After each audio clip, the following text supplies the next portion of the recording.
केंद्रीय सरकार ने पूर्व राष्ट्रपति रामनाथ कोविंद की अगुवाई में एक देश एक चुनाव की संभावना तलाशने के लिए समिति बना दी है। इसके बाद एक बार फिर ये मुद्दा चर्चा में है।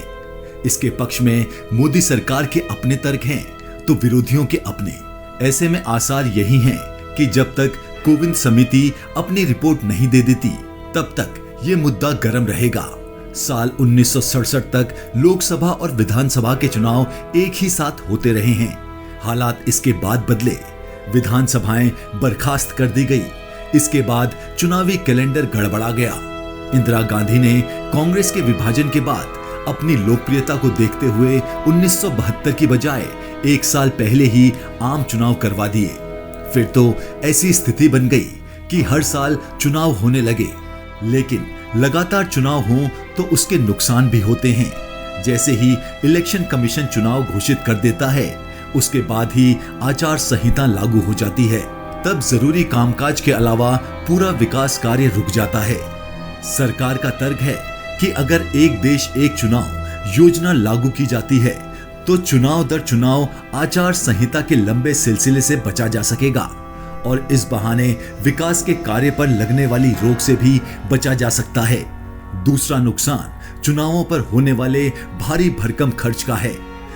सरकार की दलील है कि एक साथ चुनाव करवाकर बार बार के इन खर्चों से बचा जा सकेगा। इन खर्चों का हिसाब है भी हैरत में डालने वाला। साल 2019 में हुए आम चुनाव के बारे में सेंटर फॉर मीडिया स्टडीज ने अनुमान लगाया था कि उसमें करीब 60,000 करोड़ रुपए खर्च हुए। ये राजनीतिक दलों, उम्मीदवारों और सरकारों द्वारा किया गया कुल खर्च है। हर मतदाता पर पिछले आम चुनाव में औसतन 700 रुपए खर्च हुए। अगर चुनाव आयोग के खर्चे की बात करें तो उसने करीब 6,500 करोड़ रुपए खर्च किए, जो पिछले यानी 2014 के आम चुनाव में हुए 3,870 करोड़ के दुगने से कुछ ही कम है। साल 2014 में हुए आम चुनाव में कुल खर्चा 30,000 करोड़ हुआ। साल 2009 में हुए आम चुनाव में करीब 20,000 करोड़ खर्च हुए, जबकि साल 2006 के आम चुनाव में ये खर्चा करीब 14,000 करोड़ रहा। ये खर्चे सिर्फ लोकसभा चुनाव के हैं। हर साल होने वाले विधानसभा चुनाव के खर्चे अलग हैं। अगर विधानसभाओं और लोकसभा के चुनाव एक साथ होंगे तो जाहिर है तकरीबन एक ही खर्चे में काम हो जाएगा। इससे जहां धन की बचत होगी, वहीं आचार संहिता लगने से विकास कार्यों के ठप होने की भी नौबत नहीं आएगी। एक देश एक चुनाव के विरोध में तर्क दिया जाता है कि अपने यहाँ संसदीय लोकतंत्र है। इस बात की गारंटी नहीं है कि हर बार किसी दल विशेष को बहुमत ही मिले। कभी गठबंधन सरकारें भी बनेंगी और उनके उत्तराधिकारियों के चलते कई बार ये सरकारें गिरेंगी भी।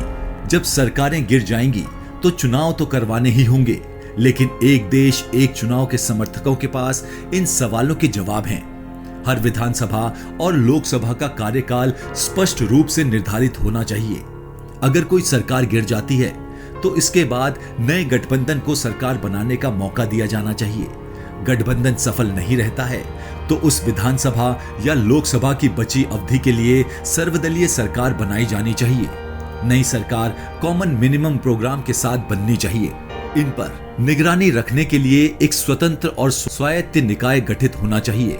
किसी विधायक या सांसद के असामयिक निधन की स्थिति में चुनाव में दूसरे स्थान पर रहे उम्मीदवार को अपने आप सांसद या विधायक घोषित किया जाना चाहिए।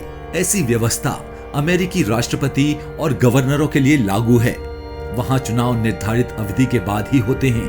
राष्ट्रपति के इस्तीफे या मृत्यु की स्थिति में उपराष्ट्रपति बाकी बचे कार्यकाल के लिए अपने आप राष्ट्रपति बन जाता है। इससे अमेरिका चुनाव खर्चे से बचता है। नीतिगत फैसले लेने की प्रक्रिया जारी रहती है। साल 2022 को संविधान दिवस के दिन प्रधानमंत्री नरेंद्र मोदी ने एक देश एक चुनाव को वक्त की जरूरत बताकर इस दिशा में देश को सोचने का एक मौका दे दिया। हालांकि एक देश एक चुनाव का ये विचार कोई पहली बार सामने नहीं आया है। साल 1999 में विधि आयोग ने भी पूरे देश के सभी आम चुनाव एक साथ कराए जाने का सुझाव दिया था। इसके लिए आयोग ने अपनी तरफ से कुछ कानूनी संशोधन के भी सुझाव दिए थे, जिसमें उस लोक प्रतिनिधित्व कानून में संशोधन का भी प्रस्ताव था। जिसके तहत लोकसभा, राज्यसभा, विधानसभा और विधान परिषद का निर्वाचन चुनाव आयोग करता है। वैसे एक देश एक चुनाव पर आम सहमति बनाना आसान नहीं है, लेकिन कोविंद समिति के बहाने देश में इस मुद्दे पर चर्चा जरूर होगी और जागरूकता बढ़ेगी। इसके बाद लोकमानस के सहमति की किसी बिंदु तक पहुंचने की उम्मीद की जा सकती है। अगर आपको ये वीडियो पसंद आया हो तो प्लीज लाइक और सब्सक्राइब जरूर करें।